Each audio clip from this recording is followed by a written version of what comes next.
Today on Rambling About Cars, we have an entire episode dedicated to cool, interesting, obscure cars through the decades. And if you think you're an expert on this, you are still going to learn something because our special guest this week has a garage and ownership history that will blow your mind. So without further ado, it is podcast time. I'm excited about this. I'm Christopher Smith, and across the way is co-host Mr. Chris Bruce. That's right. This is kind of my dream show. I have to say, this is someone who I've been following on social media for years. This is someone who, because of where my parents live, I've kind of known about for a while, and I'm so happy to finally get to talk to him. Myron Vernis is our guest today. Yes. And he is, we were kind of, Smith, you and I were saying this before the show. If you and I had a little bit more disposable income, we would have the car collection he has, because there's just a smattering of everything from obscure Japanese stuff to interesting European stuff to American stuff with an interesting history behind it. Myron, thank you so much for agreeing to talk to us tonight, and we're so happy to have you. So welcome to the show. Hey, honored to be asked, and thank you for having me on board. I got to say, I'm a little bit nervous about living up to that type of introduction. I mean, as you guys were mentioning those things, I was thinking, who was the guest really supposed to be today? No, it's you. Trust me. I mean, I consider myself pretty knowledgeable on interesting, kind of unknown cars. For example, you have a 1982 Ford Durango, correct? Yes. Yeah. 1980 Ford Durango. 1980. Bruce and I did a podcast, it was a few weeks ago, where we do a cheap car challenge. And the challenge, like 8 weeks ago. Was it 8 weeks? No. Oh my gosh. Time is going too fast. Anyways, what you have that car on your website listed in your normal category. And I picked a Ford Durango as my obscure car to try to find a car that Bruce didn't know about. So, yeah, your collection is amazing. Before we jump into the collection, I want to let all the listeners know you want to go and follow us on our YouTube channel, Motor One Podcast. You want to like, subscribe, follow, hit every single mash button you can. Follow us on all the socials. Follow us over on our audio platforms, Spotify, Google, Apple, all of the good stuff. The more you do, the more it helps us get listeners, the more it helps the algorithm, so more people can hear about collections like Myron has. So thank you, sir, for joining us. If we could, how many cars do you own right now? You know, it's a good question, but, you know, I have a daughter, it's an attorney, who's much better at knowing these things than I do, but I'd say the ballpark of 75. Whoa. Yeah, right around 75%. 75 cars. Okay. Now, I thought I was kind of, smarty hardy for owning 34 cars in the last 20 years. You have 75 right now. I mean, where do you even start? Okay. Let me ask this. Of your 75 cars, I won't ask for a favorite because that's just going to be impossible. What can you give us like a top 5? What are your top 5 in that collection? Yeah, it's almost impossible, and especially this time of year when we have like 2 feet of snow out on the ground and you're just kind of forced to look at everything. But I'd say there's really, that changes on a day-to-day basis. Like if you ask me, what's on my list to buy or what's my favorite car, I know you guys like to do cars of the decades and stuff. That would change on a day-to-day basis. So I really can't say. Like today, I was getting some cars ready to be shipped out. My Paxton Phoenix got to drive it in the snow and the rain today because it's going to the Peterson Museum for an extended display. And also got the 48 Davis, the big 3-wheeler, and the 66 Hino Contessa. So they were all kind of running and driving today. So it was, you kind of get that back, and it's pretty exciting. But I really can't say that I have a top 5, and I'm sorry, I don't mean to be evasive about that. Yeah, no. That shot of the Hino was when it's in California, and I was taking it to the Japanese Classic Car Show, and I blew a push rod on the 405 and it got off at the nearest exit. And what you don't see is a little puddle of oil back behind it, but had a nice bowl of oatmeal waiting for the tow truck at Denny's. So. Now, if you're following us on YouTube, we do have some images up on YouTube that you can follow along with. Could you explain, just for the listeners, and I'm sure there's a few out there that aren't familiar, what exactly is a Hino Contessa? So Hino, history on most people are aware of Hino being Toyota's medium-duty truck line now. But Hino was an automotive manufacturer, went back to the 30s. They started out, they started doing other things besides cars. But they started in the car business as being the Japanese concessionaire. Yeah, that's me cleaning it up. So the Japanese concessionaire for Renault. So they assembled Renaults in Japan for decades. And then in the early 60s, they decided to start building cars of their own design. They hired Michelotti to design the bodies of the cars. They did a rear engine layout similar to the Renaults that they'd been used to buying.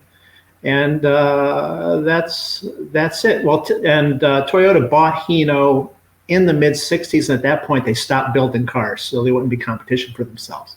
Little known fact is everybody knows Pete Brock and the BRE race team, and the Datsuns that they raced. Well, the BRE race team was built around Hinos, and they had to scramble and find Datsun after Toyota bought Hino and stopped automotive production. So the first BRE race cars and the first cars that Pete Brock won races with BRE were Hino Contessas.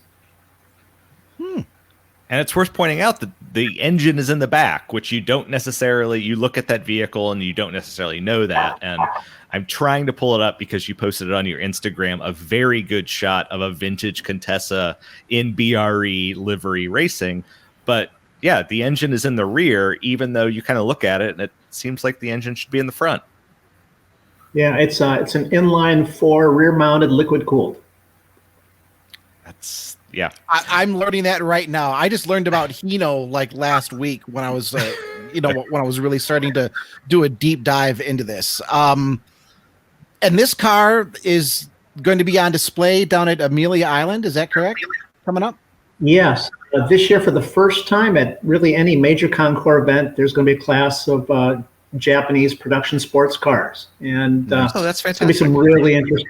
Yeah, really interesting stuff. I mean, we have a 2000 GT coming, a Z432, of course, a Skyline GTR, but even more obscure things like the Hino. There's an Isuzu Bolette GTR coming, Toyota Sports 800. So it'll be some things that most people who know Japanese cars have never seen. You own a Bolette, don't you? Or you did at one point? Oh yeah. I've got a Bolette GTR and a Sports 800. Mm-hmm. That's an impressive collection. The Sports 800 is just I just need to stop there for a second because I'm just a huge fan of that car, as well as like some of the other Hondas of that era. Just these small cars, Toyota, bud. That just love to rev and just love to have fun. They just so get overlooked. So it's so nice to hear an event as prestigious as Amelia Island. We're finally getting a look into really a section of automotive history that's kind of unknown in the United States, and it's unfortunate. But not an S800, which is the Honda. The Sports 800 is the Toyota. Right. Okay. Toyota's first sports car. But there will be at Amelia. Peter Cunningham is bringing his S600 Coupe, which is a super special car, left-hand drive S600 Coupe. So they'll be represented also. So, Myron, I don't know how many opportunities I'm going to get to have to talk to you. So I have 2 questions for you. Because of my family. And so I have to ask. So my mother's dream car is a Chevy Corvair. It has always been since she was a young teenage girl. And in our correspondence with you, you said that you owned Raymond Loewy's, who is a famous industrial designer. I was reading up about him today. He worked at Studebaker, which was where I was familiar with him. But I only learned today he designed the livery of Air Force One. that dark blue, Right. light blue, white livery, that's Raymond Loewy's design, which I did not know until today. And you owned his Corvair, so my mother is going to love you for that.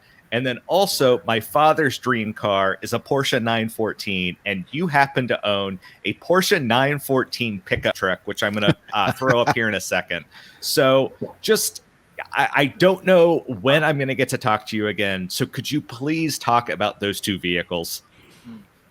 Sure. I've always been I have no artistic talent whatsoever. So I've always kind of gravitated towards artists and designers and stylists. And with car design, especially industrial designers like Raymond Loewy, like Brooks Stevens, who really never worked for any automotive companies, but they did contract work. And Sure. Loewy did amazing work for Studebaker. And he was a very stylish guy. There's a great 60 Minutes interview with him from about 1970 or so, that if you ever have 20 minutes to waste on YouTube, it's really good. And he was kind of famous for taking really, really cool cars and kind of personalizing them. And he wasn't always successful from everybody else's eyes, but like he had BMW 507, E-Type Jaguar, things like that he really kind of changed up a lot. Well, he also designed the Studebaker Avanti, which is probably the thing that he's most famous for at this point. Yeah. He lived in Palm Springs, but he also had a townhouse on Park Avenue where he needed a town car. So in '64, he bought a new Corvair sedan and immediately sent it to the people that did all his modification work in France, a firm called Pichon-Perra, a small coach building firm. And they modified it for him, and they raised the rear roof, and they lowered the rear floor. They reupholstered it. He designed a special mid-century carpet that was woven that was put in there. Put a fake grill on it. Did some cane work painting on it, and there's a little light on top that was always lit when he was driven around in it. So there was no ego going on there. We have no shortage of ego. But Sure. So there was he kept it till about 1970 when it was involved in an accident. Wasn't thrilled with the way the insurance company was dealing with them, so he sold it to his building superintendent for $250, and I ended up buying it from the son of the building superintendent. And Wow. Interesting how I kind of came about it. It was on Craigslist in Asbury Park, New Jersey. No way. And I was on vacation in Craigslist. Yeah. I mean, for like $5,000. Okay. No way. It needed work. Yeah. It needed work. It sat in a carport for 15 years. But a friend, another automotive journalist friend, sent me an email saying, "You really need to buy this car." And we were in Greece, so the time difference. I finally got a hold of the seller. I asked him for proof that it was Raymond Loewy's car, and he sent me pictures of registrations, insurance cards, everything. So no question there. And my next question is, well, at $5,000, how come no one's bought it yet? And his answer was, the Corvair people just keep calling me and telling me how ugly it is. And, the Corvair's a very clean design, and it might be uglier than a regular Corvair, but it was a personal artifact of the greatest industrial designer to ever live. So Yeah. we ended up buying it, and it's about 90% restored at this point. That's a great story. And to me, that's the magic of being a car enthusiast. It's not just the car. Every older car, used car, has a story behind it. And oftentimes the story can be more interesting than the car. And I'm not saying that Corvair isn't interesting, because I love them too. But to have that kind of story, that's gold. I mean, do all of your cars have stories like that? I'm assuming no, but I mean that. Well, I guess let me ask a quick question here before we get over to Porsche's to Bruce's 914, which I'm glad you brought that up because I love that thing too.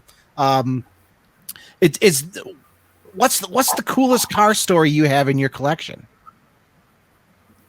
Well, I kind of buy cars for stories lots of times. I mean, I buy really crappy cars sometimes because the story is so great. So I'd like to think just about all my cars have stories. So I can't say one is better than the other. Okay.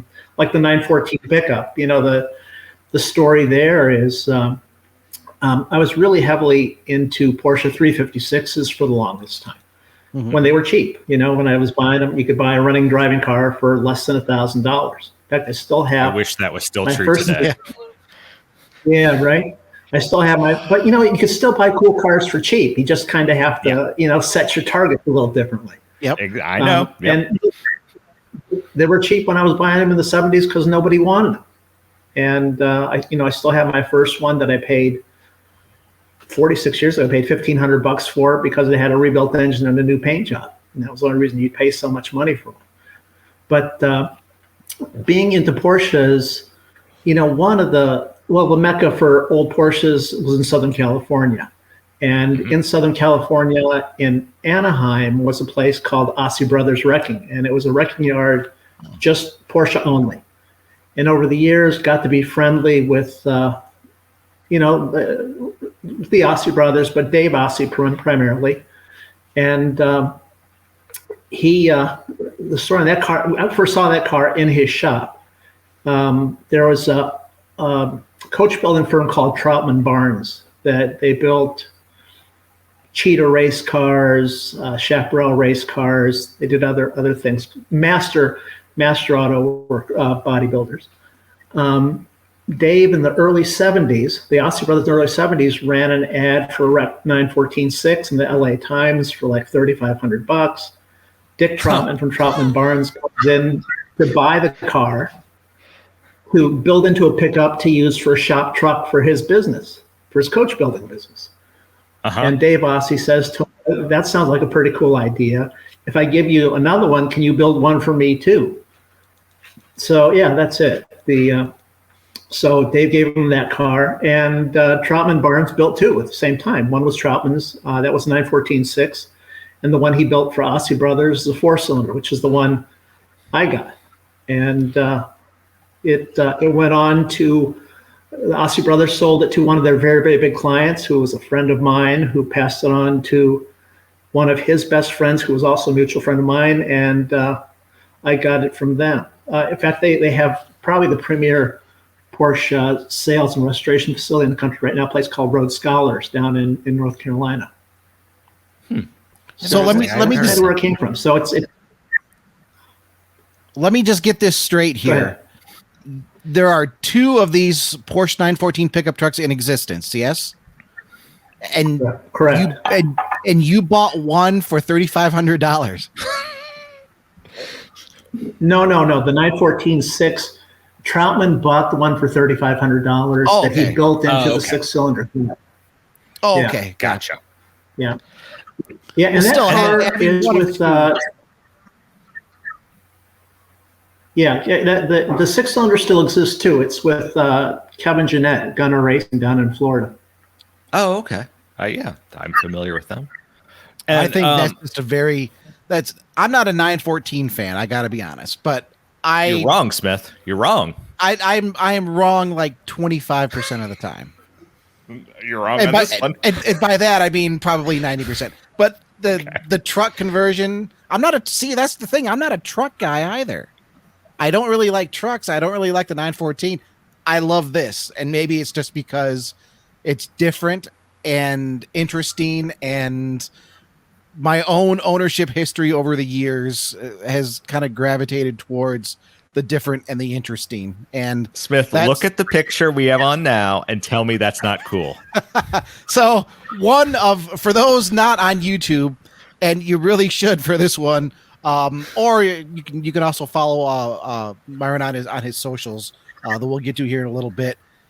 One of two Porsche 914 pickup trucks in the world, and here's a picture of it doing truck stuff. There's a set of tires in the back. I love it.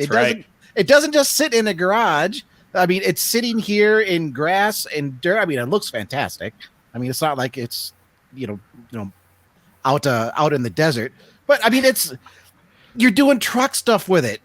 Do you drive all of your vehicles, or are there some that are just like, okay?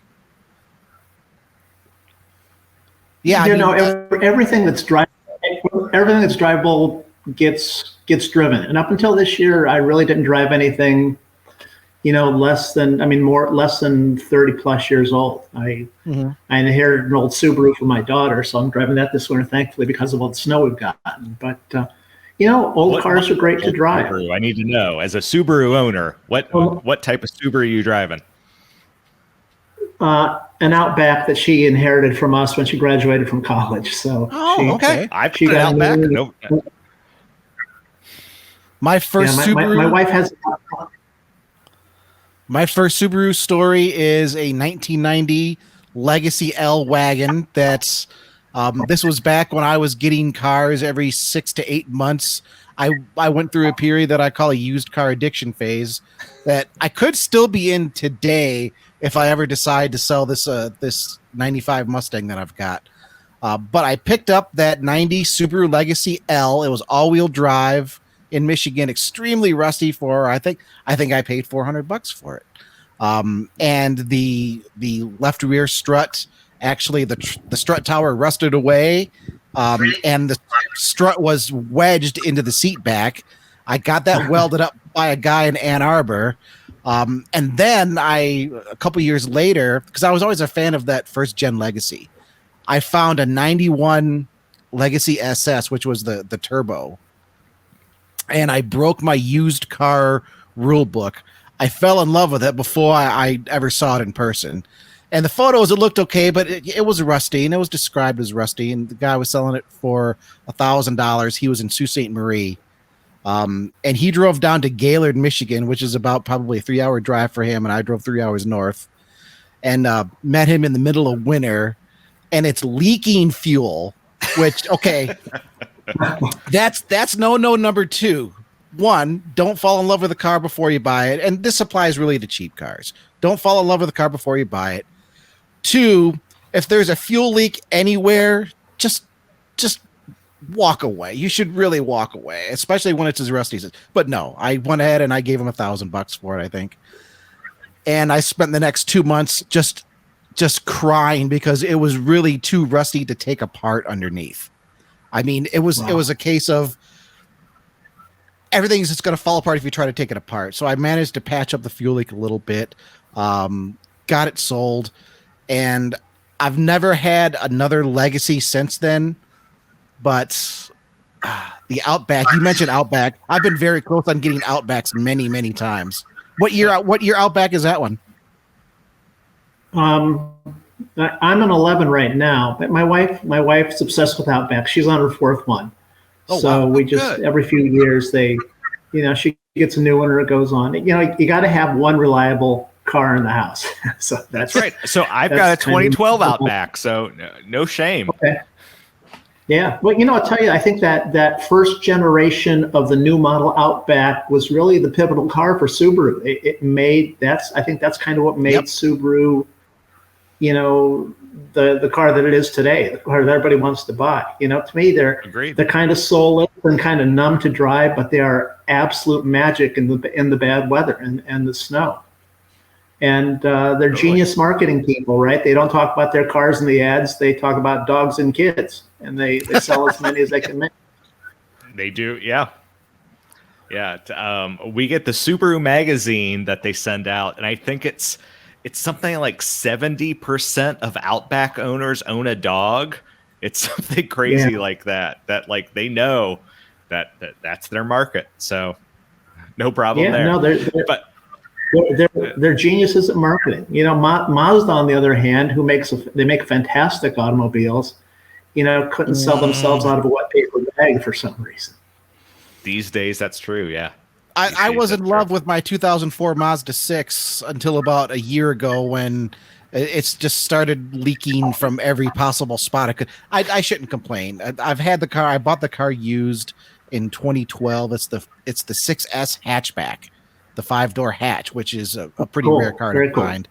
And I mean, it doesn't get driven very much, and it was rock solid. I mean, I had to do new front calipers at like 60,000 miles. There's just something weird. They were locking up, but it was flawless until like 107,000 miles, and then the water pump started to leak. Well, okay, it's 107,000.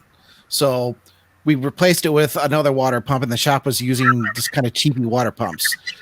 I went through 2 water pumps under warranty, and then by the time they got that figured out, other spots are leaking, other coolant leaks, other oil leaks. So I'm not a Mazda fan at the moment, but it'll pass. I'm trying to think how many. I'm kind of passively a Mazda fan. I'm trying to think how many I have right now. I have the predecessor to your car. I have a 626, like an 82 626. Okay. Yep. Mm-hmm. That was built as a rally car for the Peking to Paris rally in '82, which for some reason didn't happen. I think political reasons. So it's got like 300 some miles. Right? I think its biggest claim to fame is our kids learned to drive a stick shift in it. Okay, and then I think all like a weird, like a Nissan Sentra, Nissan something that's Playboy sponsored, right? Am I mistaken there? Yeah. Well, no, there was an endurance race series back in the early to mid '80s that was sponsored by Playboy. It was, ironically, for a year or two, it was sponsored by Escort radar detectors and Playboy. So Playboy and Escort both on the same car. So yeah. So super. A quick question for you, and a car of yours that I'm interested in is here. I'm going to try to pull up a picture of it while I'm talking, and I'm failing at doing that. So you put up a story. You found a bizarre DKW in Stowe, Ohio, which for anyone who doesn't know, Stowe it's kind of a suburb of Akron. It's a weird area. It's a suburb of Kent. Like it, I can't kind of define where it is, but you found this DKW Monza somewhere in Stowe, and can you kind of tell that story? Because A, I'm curious where you found it, and B, I'm just curious about the story. So can you kind of tell that?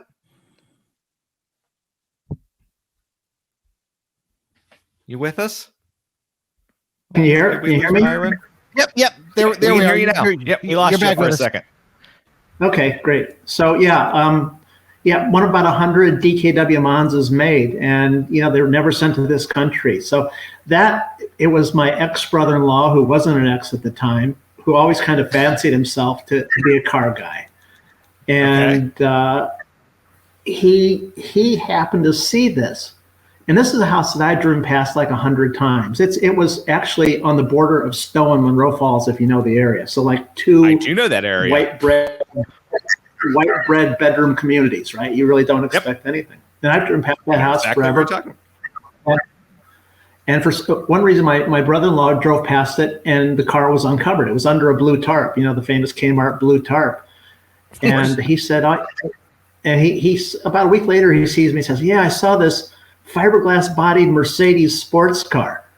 And I thought, it really looks like a fiberglass-bodied Mercedes. But it had some rings and stuff, and for a while, Mercedes did own the brand, so that he did what he told me what he was told, and he gave me the address. I went back to the address, and sure enough, there was that tarp. And again, having driven past that place 100 times, I assumed it was like a pile of mulch that had been tarped over, because that's what we do here in Northeast Ohio. You get the big pile of mulch in the spring and cover it till you can spread it. And it was round and stuff. And I knocked on the guy's door. It took me 2 or 3 trips till the guy answered, and he pulled it over, and he told me about the Mercedes sports car. And obviously you don't argue with the guy that you want to try to buy. Of course not. And I had a flat bed on hold, and really kind of bought it within 30 minutes and had it hauled out of there. So it had spent a lot of time just south of Akron in the Canton area, back to about the mid 60s, but I never was able to trace the history back and how it got to the United States before that. Huh. I mean, if you don't mind mentioning, can you tell me what you paid for that? Because I'm just curious. If you don't want to say, that's fine, but I'm very curious. I'm kind of a bottom feeder. I don't pay. I mean, there are a few cars I've paid up for, but I want to say it was like $1,000. Jesus. Nice. Nice. But as sad as it looks in that picture, it was probably in worse shape. You know how photos of cars always make them look better than they are. So. Of course. Yeah. See above RE, that Legacy SS that I bought. It's just a little rusty on the fenders. I just couldn't take anything apart underneath. Yeah. Well, you notice I didn't even bother to take the trash can out when I took that picture. Sure. It must not have been that special. Yeah. Oh, man. That's... Smith, I feel like I've been asking lots of questions. You have one? I like this has been... One? What? Well, I'm gonna jump over to your website. You have a website, mobiliagarage.com. We'll put links in the YouTube description, links in our article that'll go up on Friday on motor1.com, so people can see it, just a little bit about you and a little bit of the cars and some of the other things you have. But yeah. I've been a wagon guy for quite a while. My first wagon was that Subaru Legacy L, a 1990 that I had. I've had a couple Taurus wagons. Well, I just had one Taurus wagon over the years. The one that got away that I wish I could get back, unfortunately I'll never be able to get back, was a 1987 Mercury Sable LS station wagon that had a fantastic story behind it because it had been modified by a Ford engineer in the early 90s with the Taurus Show V6 5-speed manual, and it had some other work. Wow. And it was a fantastic car that sadly I sold it to a guy in California, and it got caught in one of the wildfires last year and burned up. Oh, that's too bad. But thinking about all of that, you have a Citroen Cx Wagon. Mm-hmm. I would before we talk about this, let me tell you my Taurus wagon story a little bit. We were living in Peoria, Illinois in the mid to late 80s, and whatever car my wife was driving, our Toyota had turned a bunch of miles, so we ordered a new Fox wagon. Remember the 2-door VW Fox wagons? Yes, that were out? Yeah. Really cool cars. So we put a deposit on one of those, and the dealer strung us along forever. The car never got delivered. In the meantime, we find out that my wife's pregnant with our first child. So we took the deposit back, and the local Ford dealer was a friend. And his dealer demo, this is in 1987, was a Taurus wagon, an MT5. So the 5-speed transmission in the Taurus. That's so funny. Yeah. Smith was just talking about MT5s a few weeks ago. You had an MT5 wagon? That is like beyond rare. I'm in awe. Yeah. You're the only other person I've talked to outside of my Taurus club people, and we're all weirdos that have ever even known that they made an MT5 wagon with the 5-speed manual. Yeah, and they only offered the 5-speed with the 4-cylinder. You couldn't get the V6 with the 5-speed. But he was a Bonneville racer, and he raced the Cisitalia Formula Junior, so he was kind of a petrol head, unlike most car dealers. So he found a special high compression head option. So not only was it a 5-speed wagon, but it had a special head on it. So it had like 6,000 miles. I bought it from him. And within a month, the head failed on it, and the paint lifted. The clear coat on the paint lifted. So we replaced it with a standard head, and had the top end of the car repainted. And that thing was an absolute gem of a car for us. It went 180 some thousand miles. Never had to replace the clutch. The brakes were like brand new, but it finally gave it up when it was rusted out. And I think my wife saw it in a grocery store like a couple years later, still kind of hanging on. But I've never seen an MT5 wagon in person. I know they exist, and I've been a Taurus guy for a while. I think I've owned a dozen of the first and second generation shows over the years. I kind of got sucked into those. And then, I had a regular, just an 87 Taurus GL wagon for a little while. That was another one of my I think I paid like $500 or $600 for it. I mean, it's the Vulcan V6, the 3-liter that was just bulletproof, kind of like the 2.5, just would go forever. And then I got that Sable Wagon that had such a great story behind it. Really, I've told people over the years, if Ford actually did follow through and build a show wagon, that Sable would have been it, because I had a stack of paperwork with that car, probably, I don't know, 2 or 3 inches thick, where this engineer, I mean, he lived in Dearborn, and he did the conversion, I think in like 90 or 91. And he bought every single official Ford part that he needed through dealerships.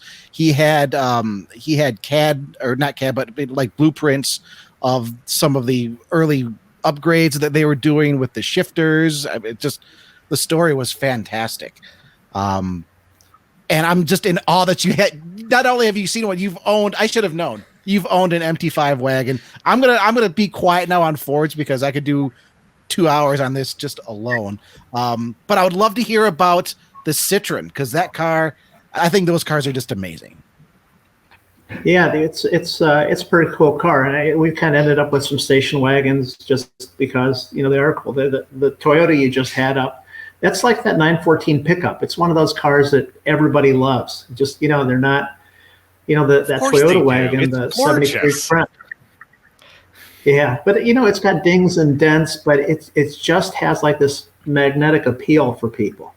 The Citroen, again, kind of a Porsche connection with that, was a friend of mine who was a Porsche dealer, a very early Porsche dealer in Cleveland, Chuck Stoddard from Stoddard Imports.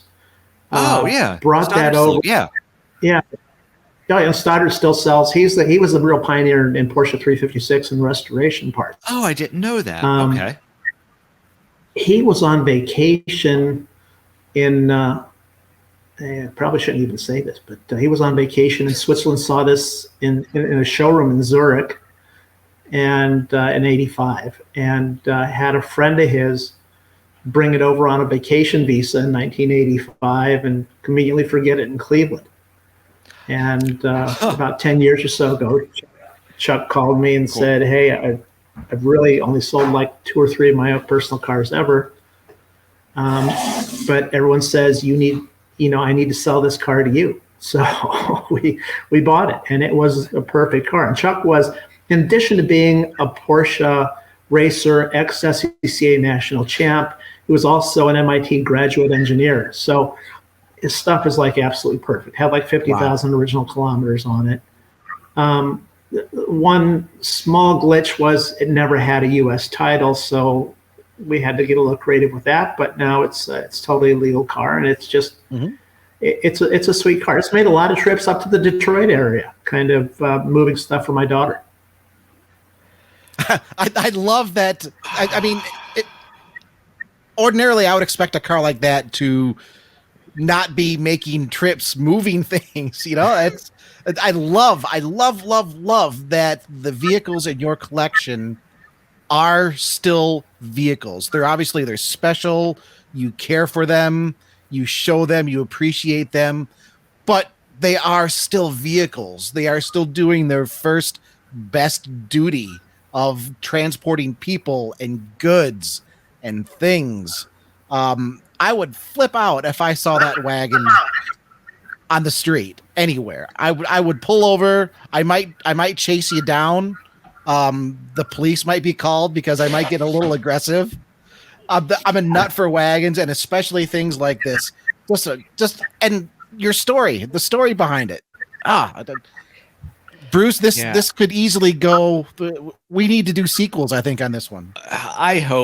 Myron, I hope you want to talk to us again. I hope we're not like being too nerdy with you, that you don't feel like that scene from Wayne's World where it's just we're not worthy, because I feel like that's what it is. Like, I feel like you're Alice Cooper and Smith and I are Wayne and Garth, and it's just we're not worthy, because like You're everything we want to be in terms of car enthusiasts. You have everything, whether it's American, whether it's European, whether it's Japanese, whether it's whatever. You're what we want to be, and this is fantastic, and I love it.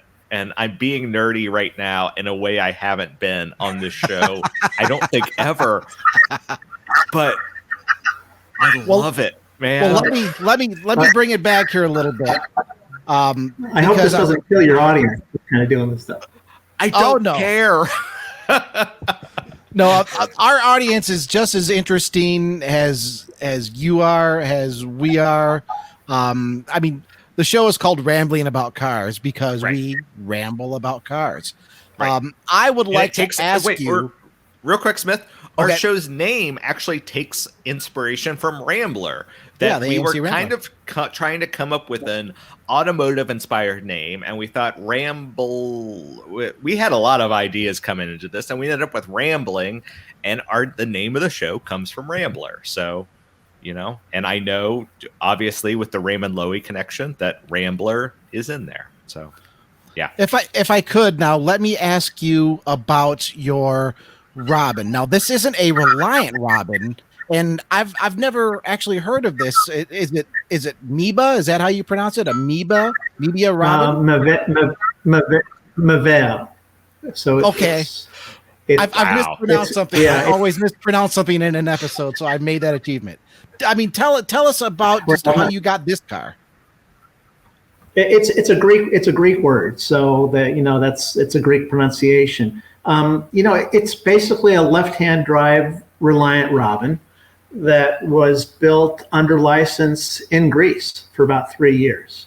The bodies were actually made in Greece, but the chassis, the running gear, the engine are stock Reliant Robin, and it just kind of it was just one of those where that was when we brought it home. We're showing an image here from Twitter. Yeah, I'm Greek and I love cars, and I figured I needed to have a Greek car. So that's kind of how we ended up with it. A Greek collector friend of mine had one. It's beautiful, and just beautifully cosmetically. Just beautiful cosmetically. That picture that you just put up was when I bought it from him in Athens, and we were taking it. We have a place on the island of Crete, and my daughter was she was doing a clerkship with the law firm outside of Athens, and we kind of made it a father-daughter trip where we picked it up in Athens, took the ferry overnight, and took about the 50-kilometer ride to our home, and turns out that the radiator was stuck. So we were 5 or 6 stops later, and it was Greek election day, which means everything is closed. So every time we ran out of water, we had to pull into like a Greek restaurant that was closed. Fortunately, they never locked their doors, so we would just walk into the kitchens, get pitchers of water, fill them up, and move on another time. That's wonderful. Let me ask you about the driving experience, because I'm very curious. I've obviously I've seen one in person once. I was at the Cruise auction in Indiana several years ago, and I saw one there. And I'm willing to bet most of our listeners have never driven one, but we know a very popular automotive motoring show based in the UK kind of portrayed these Robin three-wheelers as a little unsafe. Are they really, really that tippy to drive? Yeah, I wouldn't say terrifying, but it's not good. Yeah, it's not good at all. And the ironic thing is we have another big three-wheel car here in the States called the Davis, which was built in the late 40s. And it is light years from a handling and ride standpoint, stability standpoint, light years ahead of the Robin, which was built 30 years after it. And the crazy thing about the Davis, there were 16 of them built, 15 still exist, and the only one that isn't around was bought by Reliant to study. and then they crushed it rather than pay duty or to ship it back to the States. So, they had stuff to work with. But listen, everyone's seen the Clarkson bit on Top Gear with him flipping the Robin, but that's a little extreme. But anybody I've taken for a ride in it is everyone who's gone for a ride in ours has said they're one and done. Okay. Interesting. Well, from something one and done to something that I think would be over and over and over and over again. Bruce, you're probably going to agree with me on this. Can you talk about your Mazda Cosmo? Smith, real quick. It coincidences are perfect. I was going to show something else, which is that Myron happens to have a dog named Cosmo, and we love dogs on this show. We do. So I just want to show, here is Cosmo in a Suzuki X90. Cosmo is a gorgeous sheephound. Is he a sheephound or is he a collie? Well, he's not mine. He's my daughter's, and he's a Saint Berdoodle. He's a Saint Berdoodle. Oh. So okay. Well, standard poodle. So Bernard. Yeah. He is a gorgeous pup, and we love pups on this show. But okay, Smith, now go ahead. Let's switch over to your Cosmo, which also has the same name. Yes, I mean, you don't see many of them on the street. I would love to hear this story. Yeah, the Cosmo is just one of those special cars that if you ever have the opportunity to get to drive one, it really is unbelievable. It's unlike any other rotary engine car ever built. A friend of mine who's an automotive journalist who spent some time with me in the car really kind of describes it as a balanced Lotus Elan with the rotary engine. It really is. And you wouldn't think, right? It's got a solid rear axle. It's got leaf springs in the rear, but it's just one of those magic cars that I really can't explain what's so great about driving it, because it's just visceral, and they're cool. They're cool looking. Oh yeah. Oh, it looks fantastic. Is there a car over the years, and even if it's not one, has there been a car or a car related experience over the years that's really surprised you? Like maybe it's a car that you didn't expect to ever find, or something that was much better, or God forbid, something that was much worse. Just, one of those really surprising moments over all of your experiences here. Yeah, that it's been kind of, I think everything has a positive aspect to it, even the cars that aren't such great cars.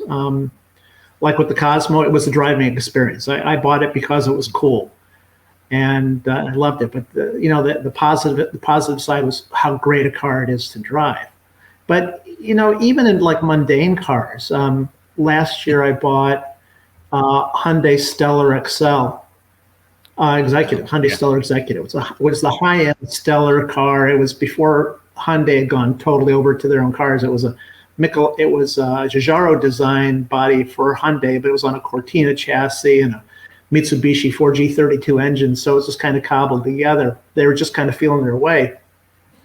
And I feel like we're just at the precipice right now where Korean cars are going to become desirable and collectible, and they're becoming a force in the American car market right now. Mm-hmm. So, I think it's time that we start recognizing their history. And we found this car. It was on Cars and Bids. It was in Canada, and it's kind of an uninspiring car. It's a great example. It's got 90-some thousand original kilometers in excellent shape, but it's kind of an uninspiring car to drive. But the person I bought it from, we've become very good friends, and he's a great enthusiast. So, that's the benefit of that. So it's there's a positive surprise in just about any car, whether it's the car itself or something, it's tangential. I know exactly what you mean. It was probably about 15 years ago. I was living in Whitmore Lake, just north of Ann Arbor. I was commuting back and forth to Dearborn. I was working with Ford Racing at the time. Gas prices were starting to go up. And I had a Taurus show at that point, an earlier one. But I decided, you know what? I want a 3-cylinder Metro. I want to get this one of these little tiny 3-cylinder Metros that gets about 50 miles to the gallon. I'll probably hate it, but it'll pay for itself with all the driving, the commuting I was doing. It'll pay for itself in like a month. And I managed to find a 2000 Chevy Metro 2-door, the 2-door hatchback with a 3-cylinder 5-speed manual. It's actually a tough car to find. And it had 150,000 miles, I think, on it. And it was running and driving okay. But I absolutely fell in love with that car. Its top speed was maybe 80, 85 miles an hour if I had a pretty good tailwind. But it was a thing where I would just get on I-94 and I would just put it to the floor and keep it there. And I'm running with traffic on I-94, and I was still getting, even just flooring it all the time, I was still getting about 45 miles to the gallon.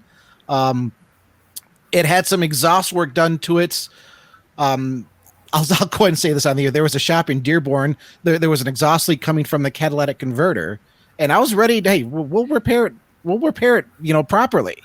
And I went into the shop, how much to, replace the catalytic converter? He goes, oh, I just put in pipe for $50. Well, okay. If you want to do that, I guess that's fine. So it had like this little just angry 3-cylinder rasp to it.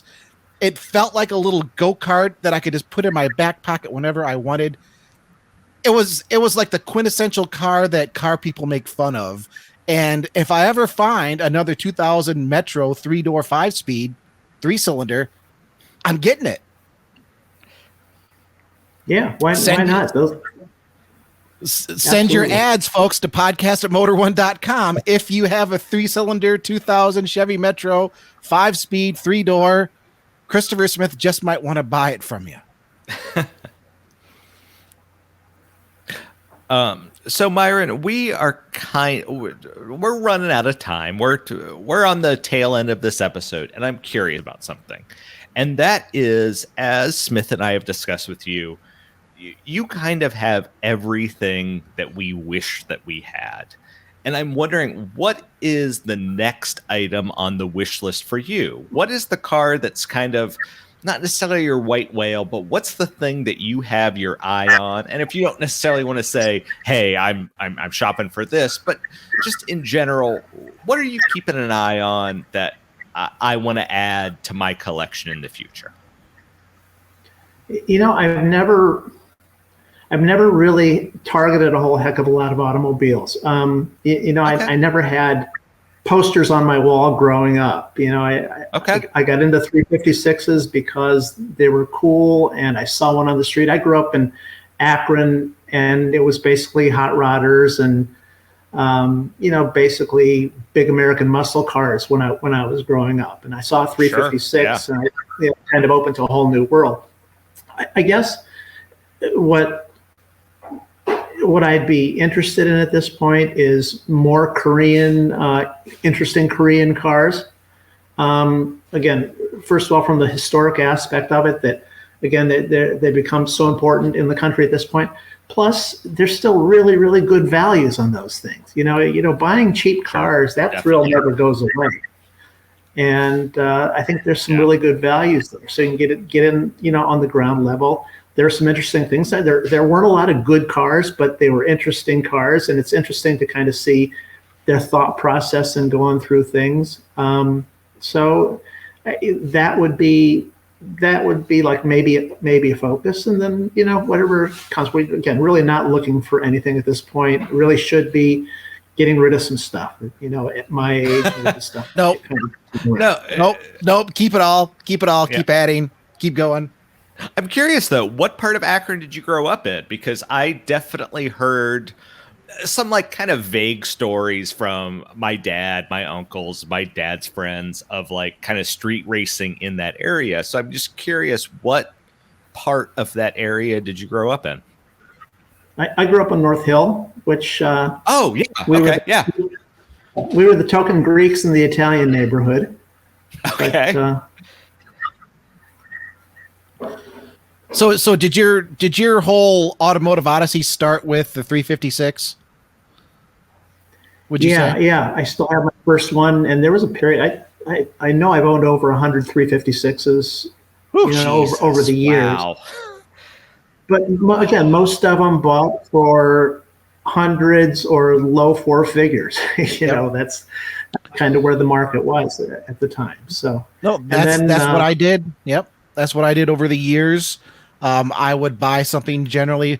For a while, I was on a roll. I could get stuff for $400. Like, I had an old Ford Escort GT, $400. Mark II GTI, $400. Granted, the GTI didn't have a floor, but I understand where you're at there. The thrill of the find can be sometimes greater than the ownership experience. And I think that's why, for a period, I was buying, fixing up, enjoying for about 6 or 8 months, selling, moving on to something else. The difference with us is you didn't really sell. I needed to sell to maintain the addiction. Yeah, no, and it's listen, the beauty of buying cheap cars is that you can only go up from there, right? You buy a cheap car, anything if the radio works and if the heater heats, man, you're already on top of the ball game. Mm-hmm. Yeah, and each one has a story, and if it doesn't have an interesting story, the cheap cars, each one will have its own interesting personality. Things that other people would just kind of shake their head and be like, "Wow, I hate that." Like the 91 Dodge, or no, it was a 93 Dodge Spirit I had, where I could lock all of the doors, all 4 doors, but I could only unlock the passenger front door. So if I wanted to make sure the car was never stolen, I would have to get in the passenger side, which honestly, I didn't really care if it was stolen. The only time it messed me up was when I pulled into a parking lot and I saw somebody in a minivan that was taking up 2 spaces. And I was young and just kind of snotty. So I was like, well, I'll get them. I'll just pull right in here next to them really close and they won't be able to get in. And then I neglected to remember, okay, when I lock all my doors, I can only get into the passenger side door.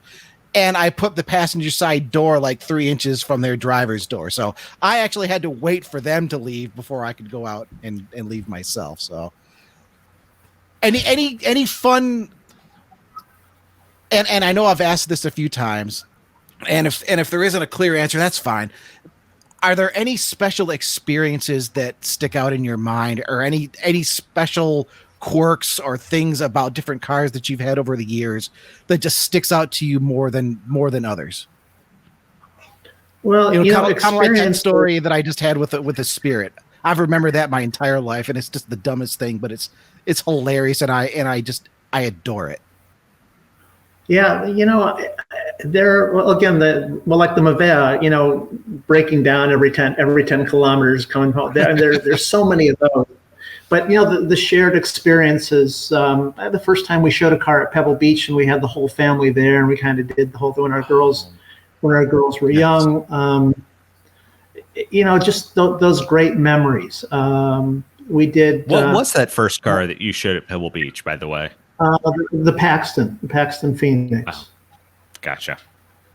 Yeah. So and we were right. It was pretty interesting. The car next to us was Porsche number 1, and so again, the small world about that thing. The guy who was there, who was handling Porsche number 1, was Klaus Bischoff, who was the director of the museum at the time, and I was wearing a tie that I bought at the Porsche Museum with Porsche number 1 on it. And he came over to me and he looked at the tie and he said, "I designed that tie." And I kind of gave him the story of the car. And he comes back about an hour later with somebody else, an American who designs cars for Porsche, a guy named Grant Larson, probably most famous for, he designed the Boxster concept and really involved in the Carrera GT project, who got his start, got the idea to become a designer by working for Brooks Stevens when he was in high school, when the Paxton was there. And so funny. This guy's one of the big designers for Porsche, and how he got the job at Brooks Stevens. His brother was like the janitor there, and his brother was moving away to college and said, "Here, you need a job." So he was cutting grass and sweeping floors. He didn't know what he was going to do. And he said, I'm sweeping these floors and I look in these rooms with these grown men and they're drawing cars all day. And he's thinking, this isn't such a bad thing to do. So that's the Paxton indirectly, was connected to those things. So you have owned enough cars over the years where you have brought the automotive world together, just by yourself. Yeah, it's. I'm sorry. I know we're nerding out so much during this episode, but every one of these stories, I'm just like sighing during it, and I'm like, "Wow." Well, but Smith, go ahead. This is for me. This is really the core of being an automotive enthusiast. It's not going out to your garage of Ferraris and looking over them all and check out my Ferrari.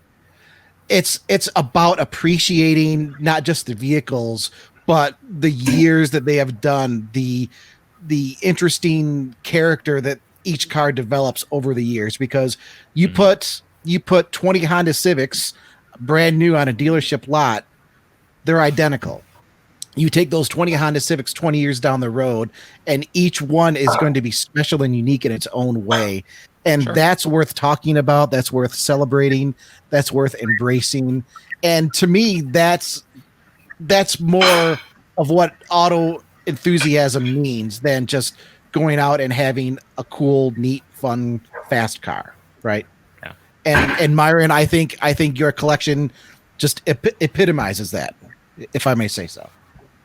Well, again, the fun of it is, those connections you make with people. And, I've kind of spent the last 10 years of my life trying to convince people my age, enthusiasts my age, that auto enthusiasm isn't gone with younger people, right? They're just, the fact that young people don't care for 57 Chevys as much as you did just doesn't mean the enthusiasm is there. And that's kind of what that's what led me to kind of the passion for Japanese cars, because that's kind of the taproot for a lot of people these days to get in the hobby. If the old guys in my generation want people to buy their Duesenbergs at some point, you got to be accepting and welcoming of these kids that are in their Hondas and 20-year-old BMWs. Yeah. Well, Myron, you are echoing exactly what I say all the time, and that is that not only is that there's interest, but there's also a financial aspect to it, that I can buy a first gen RX-7 for $8,000, $9,000, $10,000, maybe even less if I find a good buy. Like, I can afford that. I can't afford a Duesenberg. I can't afford a GT350R. I can't afford a muscle car, and even like some of the modern muscle cars, I can't afford them. But a lot of those Japanese cars, they've kind of lagged behind for a long period of time, especially from the 1980s, that I can actually realistically afford those vehicles, and I want to put them in my garage. Smith, you and we've talked about A60, A70 Supras, the RX-7, the Mitsubishi Starion, vehicles like that for whatever reason, they just lacked behind the American or European vehicles in their day, and we could actually afford them, and we could have a fun car that we can put in our garage and enjoy. Well, let's not talk too much about it, because I still need to get a bigger garage so I can start buying the A70s. So I can start buying the 300 ZX that I want, the Dodge Daytona Shelby Z that hasn't gone up yet. But I think, I mean, the landscape is changing, right? I remember this very, very clearly. I think it was 2001, 2002, somewhere around there, maybe a little bit later. It was Barrett Jackson Scottsdale auction. In the earlier days when it was televised, when they were just starting to televise it.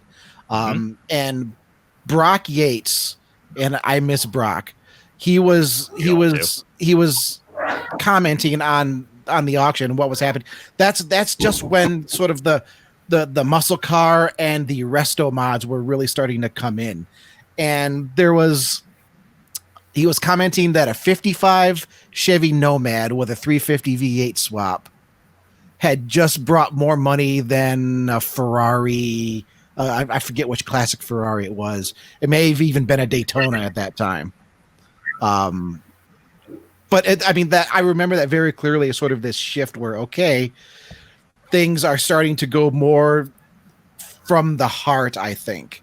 And we're seeing a shift in that now, where slowly, I think we're going to be seeing more of the Japanese cars pick up, because that generation is moving to a point where they want to, what's the best way to put it? They want to buy a memory, right? Yeah. They remember this. They remember this from their era, so they want to buy a memory, and they also have an appreciation for that car. And Myron, I think it's a very interesting and enlightening point that you brought about the early Korea cars. I think there's really something there to be explored, and just to experience something that not many people experienced in the United States, really. So it's like, what new stories are here to be told? We're going a little philosophical here, folks. So send your automotive philosophies to our email, podcast@motor1.com.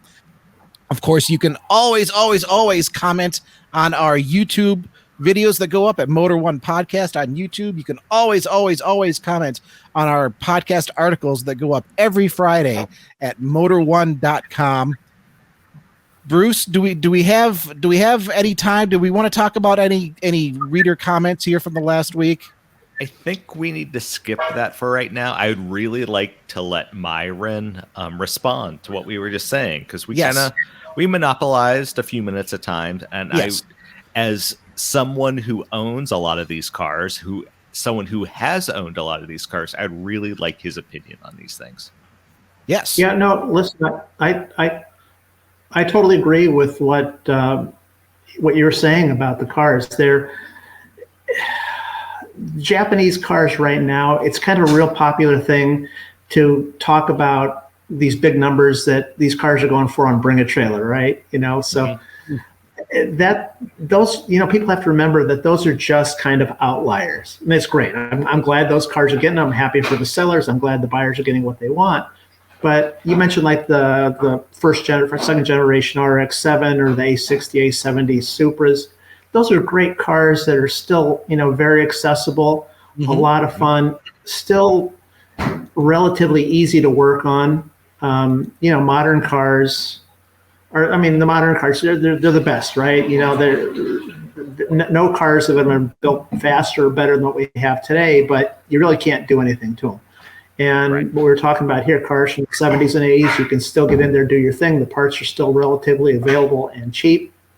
And Japanese cars, there's still some great values of great stuff out there. And, kind of to that point, a friend and I recently finished a book on great Japanese cars, some that were available in the United States, some that aren't available in the United States or are available now with the 25-year rule.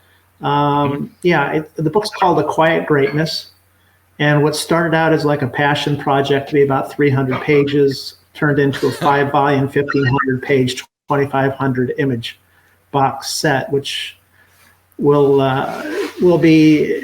in printing right now. We hope to roll it out, the hard copies, at the Japanese Classic Car Show in Long Beach in September. So what's the title of that book again? A Quiet Greatness.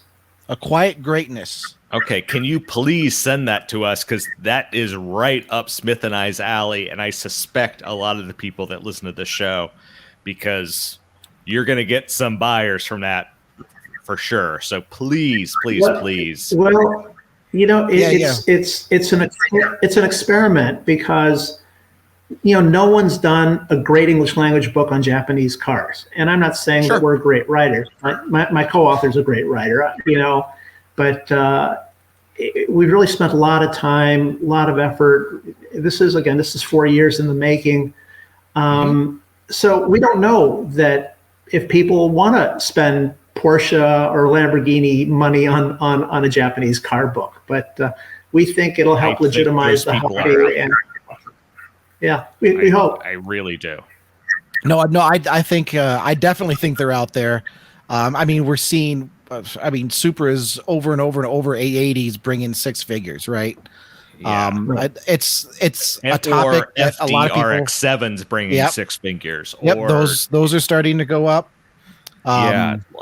Please share that with us, because I think that's a lot of the people that listen to this show. They're going to enjoy that, and that's something that they're going to want to purchase. Or better yet, let me put it this way: I'm going to buy that book. So I hope people that listen to this show are going to want to buy that book. Well, and when it comes to print, Myron, we would love to have you back on the show to talk about more cars and to hopefully help sell you some copies of your book. That sounds absolutely fantastic. And that was great.